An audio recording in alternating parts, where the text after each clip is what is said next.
The 20th century began like no century before it. In the first place, it began on time. Before the 20th century, there was no such thing as standard time. Cities, states, countries all set their clocks the way they wanted to, according to the sun, according to local astronomical time. But during the 19th century, as the world industrialized, as different regions of countries, as different countries and continents adopted railroads, as they adopted telegraphy as a means of communication, the idea of being on the same time with points distant from where you were became essential. And in 1884, there was an international convention that established standard time zones spanning clear around the planet. This standardization of time altered people's perceptions of what it was that governed their daily lives. They no longer operated by the sun, by sunrise, sunset, noon, and so on. They operated by the clock. But they also had the freedom to change their notions because of another recent invention. Electricity, and particularly the electric light, allowed people to turn night into day. You just turn on the lights and away you go. Life went faster at the beginning of the 20th century than it had in previous centuries, in part due to the industrial changes, in part the standardization of time, electricity, in part because people were able to fit more of life into any given day. The sense that life was moving faster, the sense that change had become more or less institutionalized, was something that people came to take for granted. In fact, it was for this generation, the generation at the beginning of the 20th century, that for the first time accepted the idea that change was inevitable and that change for the most part was for the better.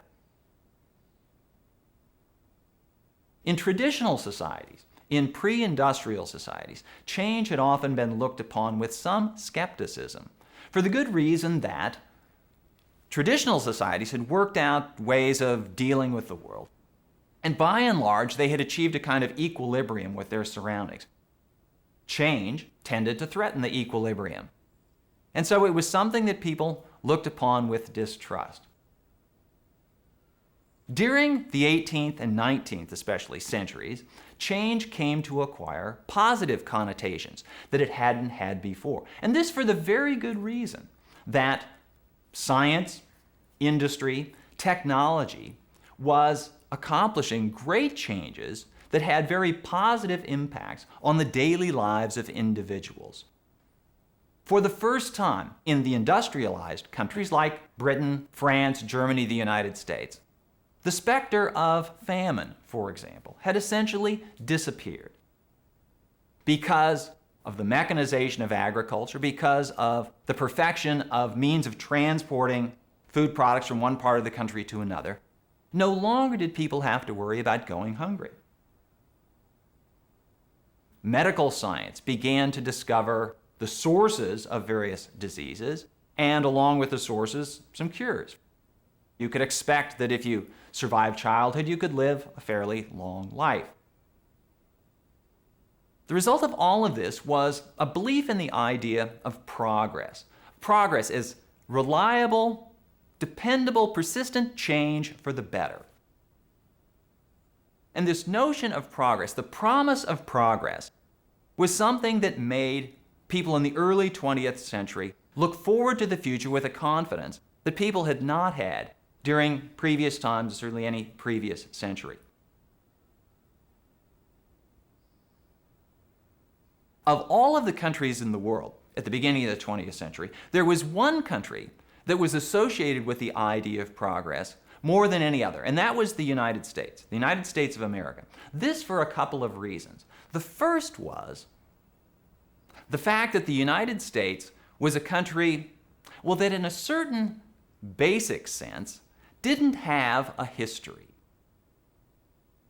Before July 1776, before the adoption of the Declaration of Independence, the United States of America did not exist. It was summoned into existence by the decision of the representatives of the American people. This notion that the United States didn't have a history, it only had a future, was something that Americans bought into from the very beginning. And this idea, this notion increased from the fact that the United States, more than any other country, was preeminently a nation of immigrants. People came to the United States by choice. They came to the United States because they believed that their future was more promising in the United States than it would have been in the countries that they left behind. At the beginning of the 20th century, the United States had the most dynamic economy in the world. It was an economy that grew rapidly with each year, an economy that made Americans richer, each generation of Americans richer, on a collective basis and on a per capita basis. It appeared in the United States that if you wanted to get richer, all you had to do was hang around for a while.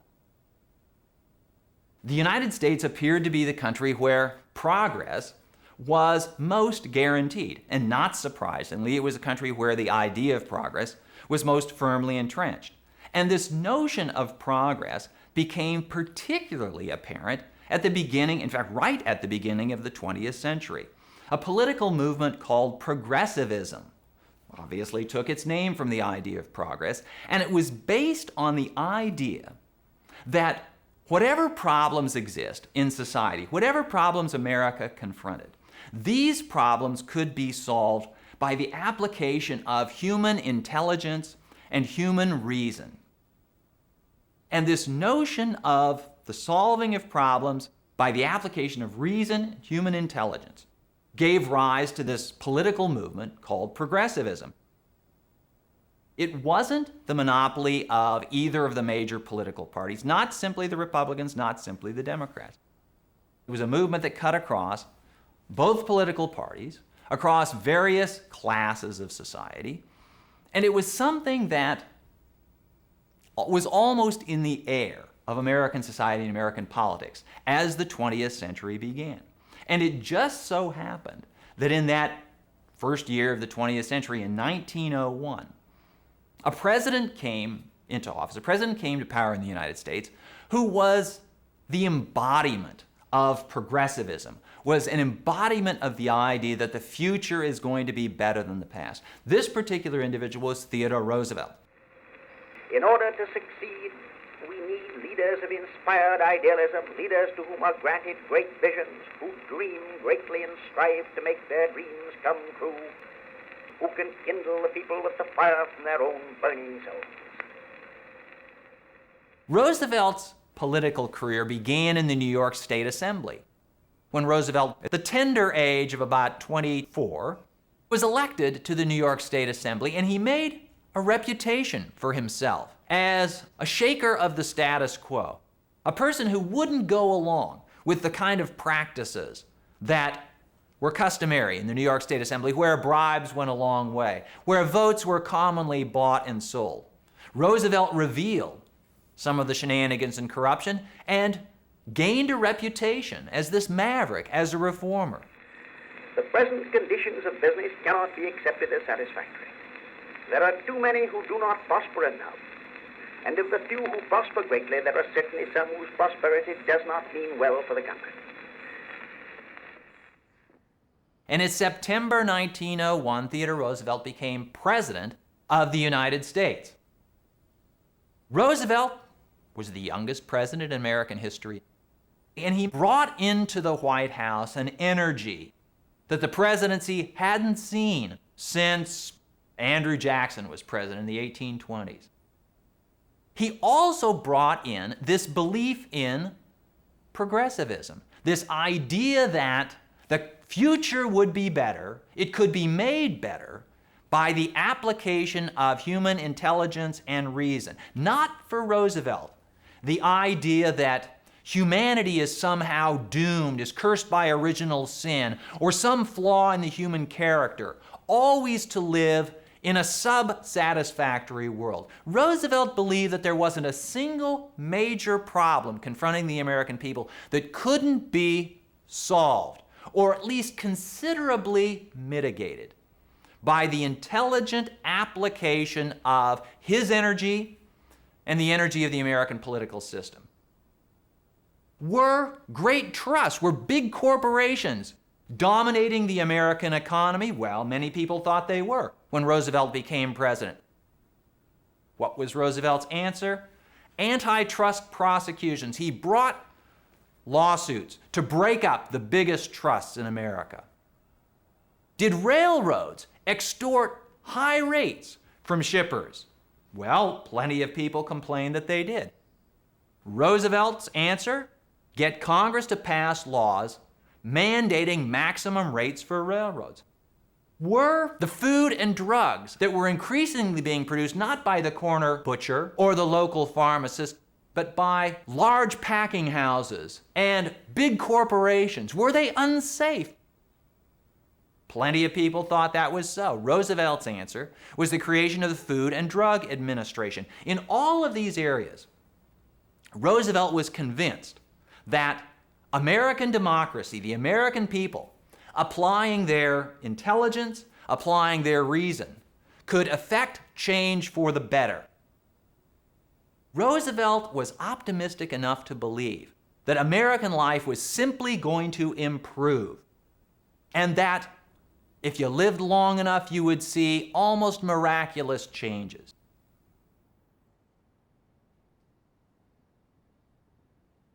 Now, the idea of progress, of progressive change, was by no means confined to the political realm. In fact, in some respects, the politicians were simply catching up to ideas that had been current in American life for decades.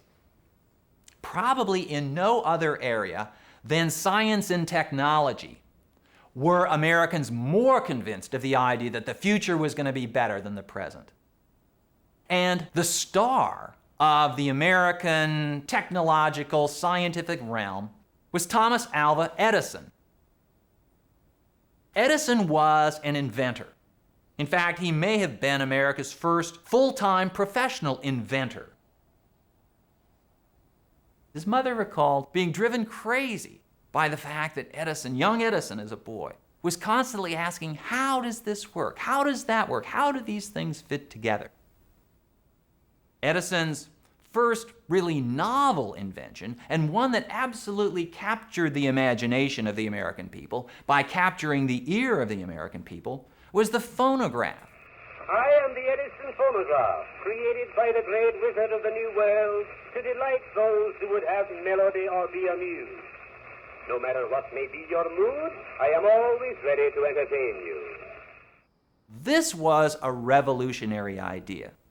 The notion that you could capture sound and then replay it at will. Nothing like this had ever been accomplished. Very little like this had ever been imagined. You know, you used to be able to whistle very well one time. Stop it, stop it. And if Edison had stopped there, he would have been enshrined in the Hall of Fame of American inventors. But he had much more in mind. Perhaps Edison's greatest contribution to modern life, life as we know it today, is in fact a technology that hasn't changed much at all since he invented it, namely the incandescent light bulb. Until Edison came along, driving away the night, banishing darkness, was an expensive, difficult, and often dangerous proposition. The way people illuminated their homes was typically by means of open flames. And it was no coincidence. Houses in the United States and in other countries are constantly catching fire because of all these open flames. The electric light bulb changed Americans' habits. They no longer had to go to bed early. They could play all night. They could work all night. It also changed the way Americans conceived of things. The notion that a good idea was a bright idea, that a light bulb went off in one's head. That what had been a stroke of genius now became a flash of genius. Because for the first time now, lights could go on like that.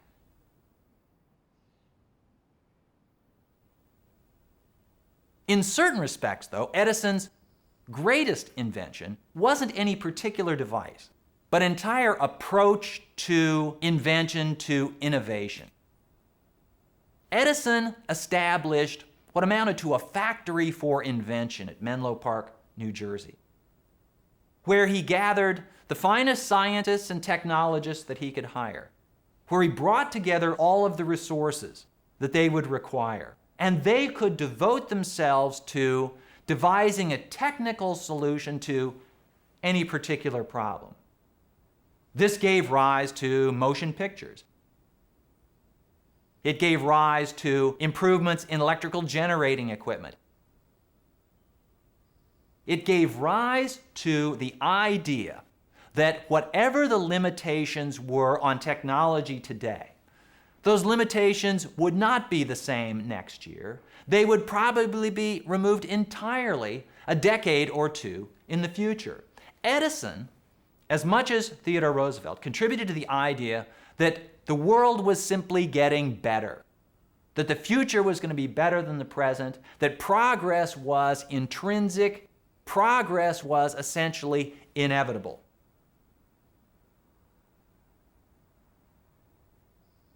This embrace of progress wasn't by any means confined to the United States.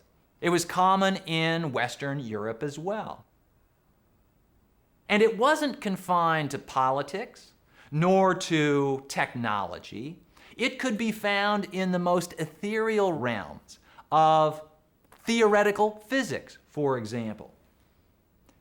In many respects, the greatest scientist of the early 20th century, some would say the greatest scientist perhaps in history, was Albert Einstein. Einstein inherited a worldview where the planets rotated majestically in their orbits, when gravity, Isaac Newton's theory of universal gravitation, explained what the planets were up to, explained how everything was supposed to fit together. Explained it in general terms, but didn't explain it quite precisely enough for Einstein. And Einstein put his mind to solving the problems left by Newton's theory, and also explaining other natural phenomena that had gone until now unexplained. And in the year 1905, a year that many historians of science consider to be the year of wonders, in fact, a Latin term, annus mirabilis, has often been used to describe 1905 and Einstein's work of that year. Einstein took Newton's universe of 3 spatial dimensions and a separate dimension of time and converted into a single universe of 4 dimensions, the 3 of space and 1 of time. Einstein's universe of space-time explained certain aspects, certain observable effects in the universe that had left Newton's theory cold. And it also led up to what, by nearly everyone's account, is the most famous equation in the history of science, E equals mc squared. It was this equation that would predict the yield of experiments in nuclear energy and ultimately guide physicists and engineers to the production of nuclear weapons. That would be years in the future. What was most significant in Einstein's day was not so much the results that he got, but the way he derived them, the approach that he used. Einstein explained aspects of the universe, but didn't do any experiments, at least not experiments in the ordinary sense. He didn't split atoms, he didn't weigh things, he didn't observe the skies. He did thought experiments. He simply sat in his office and he thought about what he would see, for example, if he could ride the crest of a light wave propagating across the universe. What would the universe look like to him? It was this reliance on thought experiments that demonstrated how fully Einstein bought into the idea and how he contributed to the idea of progress, that solutions can be found by the application of human reason and human intelligence. It wasn't simply the field of natural sciences that inspired European scientific minds. The behavioral sciences as well attracted individuals who thought that one could solve age-old, millennia-old problems by sheer reasoning. Not too far away from Einstein's Zurich, Sigmund Freud pioneered the field of psychoanalysis in Vienna. He developed theories to explain the symptoms that he saw in his psychiatric patients, to explain the origin of neuroses, of psychoses, of various strange things that people did.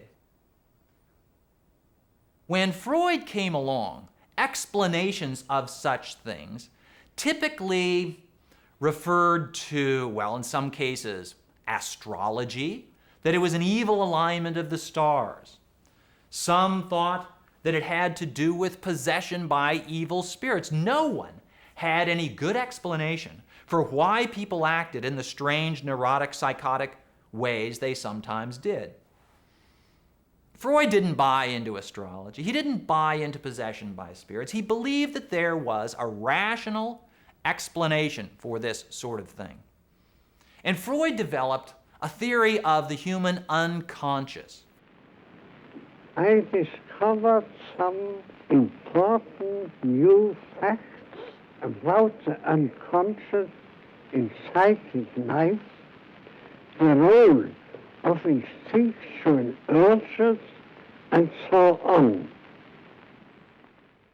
Freud contended that the unconscious mind was the driving force behind much of what we do. Freud looked back to infancy. He believed that the unconscious developed from the earliest moments of life, and that normal individuals developed through very predictable stages. These were stages that reflected the physiological and emotional needs of infants. People did not believe in my facts and thought my theories unsavory. Resistance was strong and unrelenting. Freud's theories were very controversial. They touched on sensitive subjects, but they were equally controversial because of the fact that despite Freud's erecting an entire superstructure of theory and of clinical practice on his theories, there was absolutely no compelling empirical evidence for what he was saying. Freud was operating in much the way Einstein was operating, doing thought experiments. Other people observed behavior and came up with other explanations. But Freud's was the one that caught on, because Freud's theory was the one that held together in a rational way. And the fact that Freud's theory was as popular as it was, this was testimony to the belief, so common around the world in the early part of the 20th century, that human reason holds the answers to questions that humanity has confronted for decades or centuries. Beyond the sciences, beyond technology, beyond politics, the notion of progress, the embrace of change, could be found even in the arts. In Paris, for example, the most celebrated artist of the era was Pablo Picasso. Spanish by birth, who moved to France as a young man to pursue his craft at the time when Paris was the center of the art world. The art world that Picasso inherited, that he inhabited as a young man, was one that for, hundreds of years had been wrestling with the problem of how to depict the human form, other forms as well, but preeminently the human form.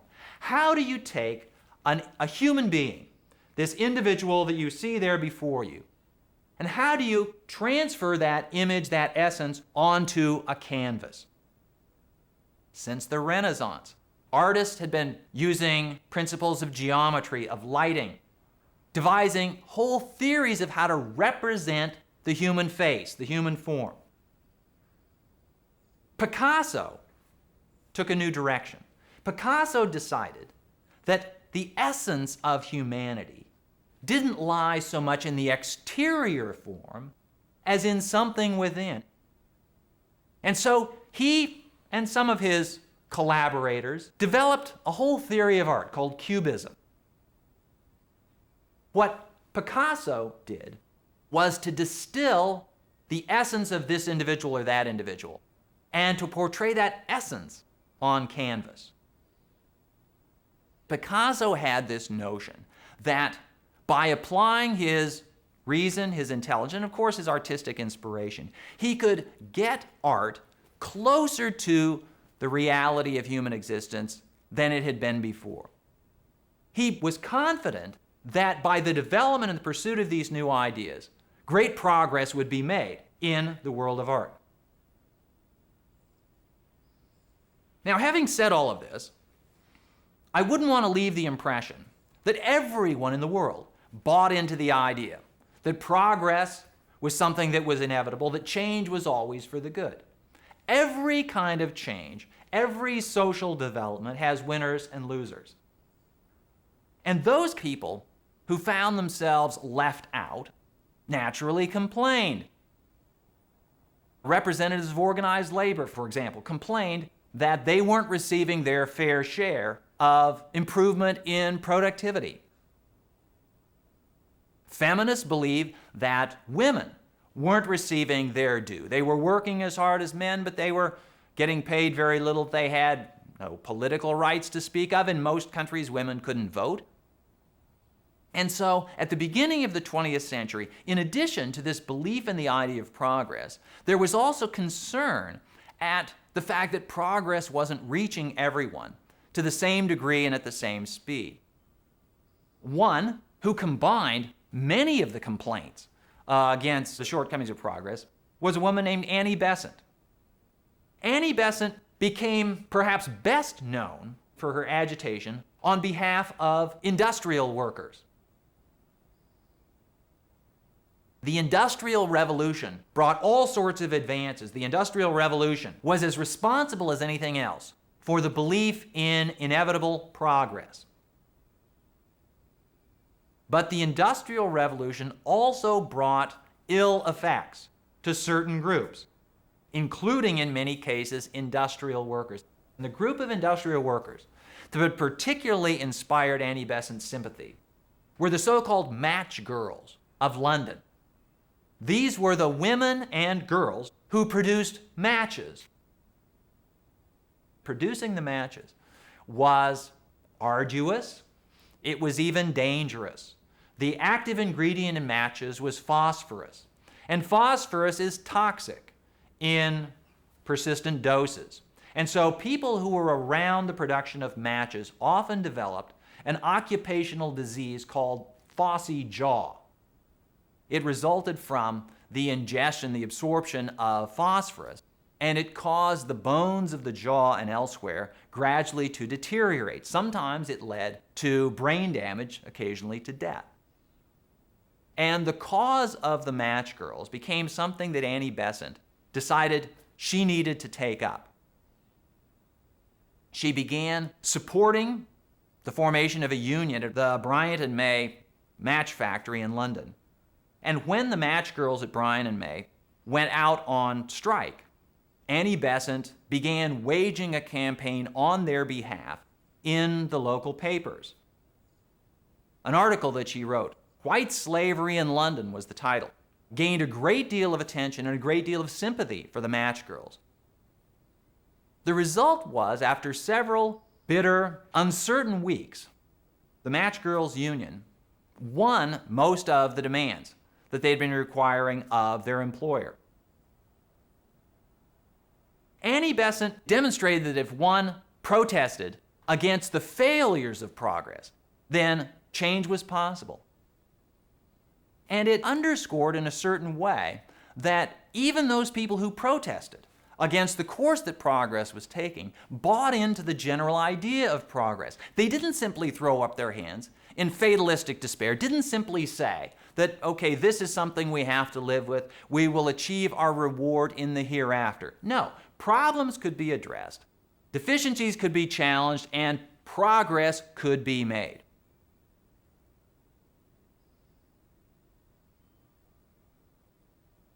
The concept of progress also emerged in the field of international affairs, in relations among various countries. The beginning of the 20th century was the great age of imperialism in world history, when every self-respecting country claimed an empire, claimed control over regions near or far. So, for example, Britain had an empire that dated back to the 17th century. As the phrase went, the sun never set on the British Empire. But the British Empire wasn't the only one. It was the biggest, but France had an empire, Germany had an empire, Belgium had an empire, Portugal had an empire, Japan had an empire. Even the United States had an empire. And this was the one that surprised a lot of people, Americans as much as anyone else. After the Spanish-American War, the United States Senate was faced with the choice of annexing the Philippines. The Philippines had been a Spanish colony. The United States won the war over Spain. The United States claimed the spoils of war.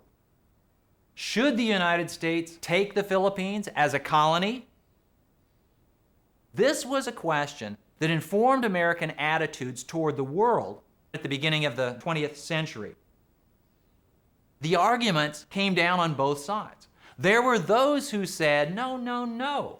An empire is not what the United States should become. An empire is antithetical to everything that the United States stands for. Remember, the United States was born in an anti-imperial revolution.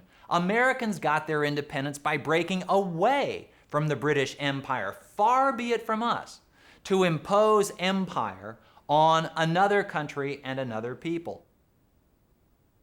There were others, however, who turned that argument on its head and who, in fact, embraced the idea of progressive change, progressivism, as an argument in favor of imperialism. The argument went something like this. It claimed that the United States was one of the most progressive countries in the world, the most progressive countries in the world. Americans have never been bashful about claiming a preeminent place for themselves. And countries, according to this line of reasoning, didn't rise to the apex of the international order by accident.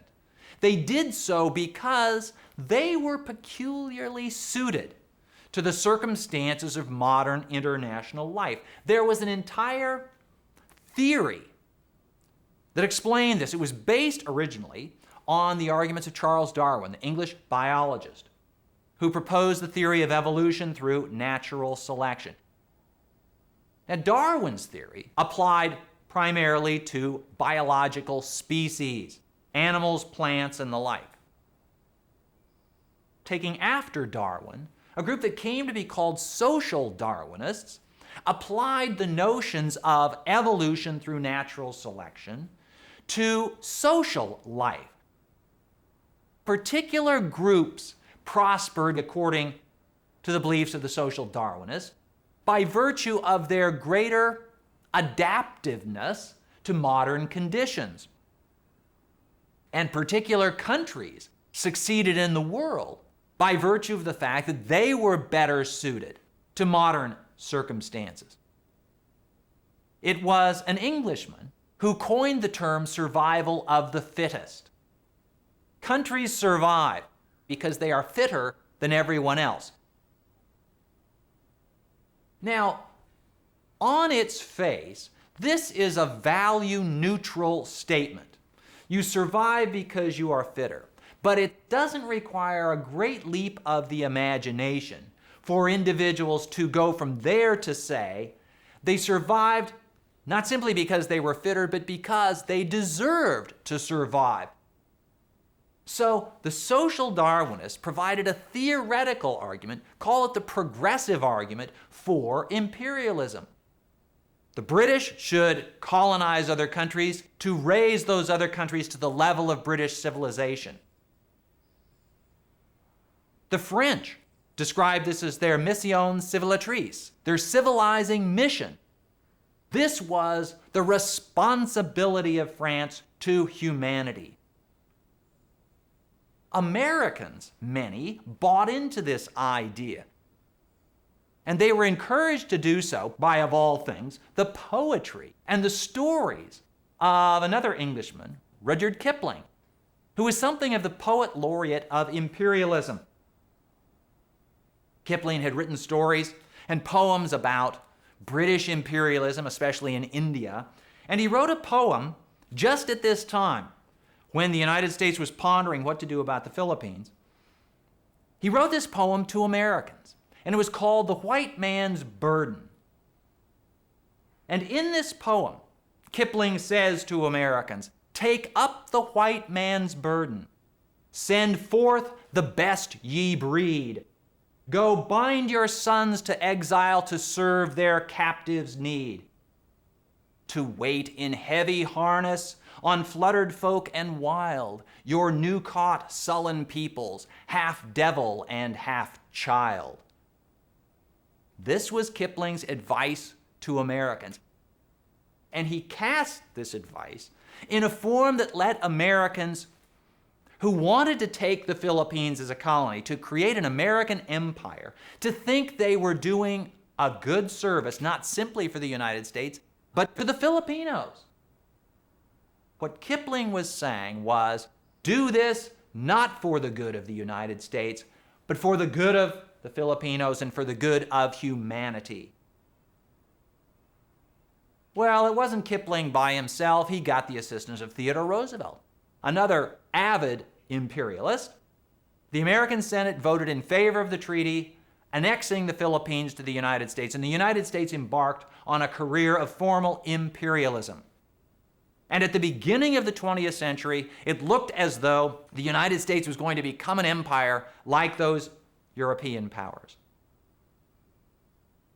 The Filipinos had something to say about this, and what they said didn't accord at all with what Kipling had predicted. In fact, the United States, almost from the moment the Senate approved the treaty, found itself engaged in its first colonial war. A war in which American soldiers found themselves in the ironic and tragic and demoralizing position of having to imprison, injure, sometimes kill the very Filipinos that American imperialists professed to be uplifting. Not surprisingly, many of those people who had reluctantly bought into the notion of American imperialism began to question it. And in fact, the questioning became so deep that the United States never again embarked on such a clear-cut imperialist venture.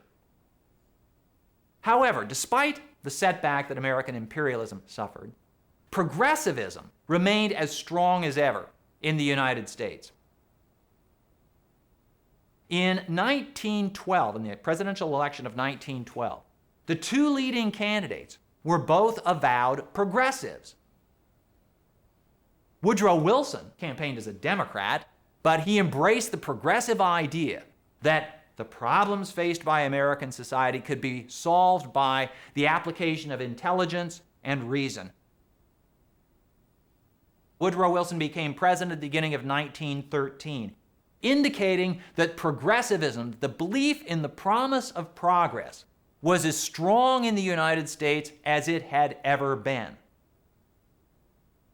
Elsewhere in the world, in Europe, the idea of progress, that the future was going to be better than the past, remained quite strong. Most people in 1914, looking at Europe, looking at the world, found it very easy to believe that the future would continue to be an improvement over the past, that progress was almost inevitable, that all you had to do was wait and the world would become better and better. This in the early part of 1914. Before 1914 had ended, they would learn that the world had a rude surprise in store for them.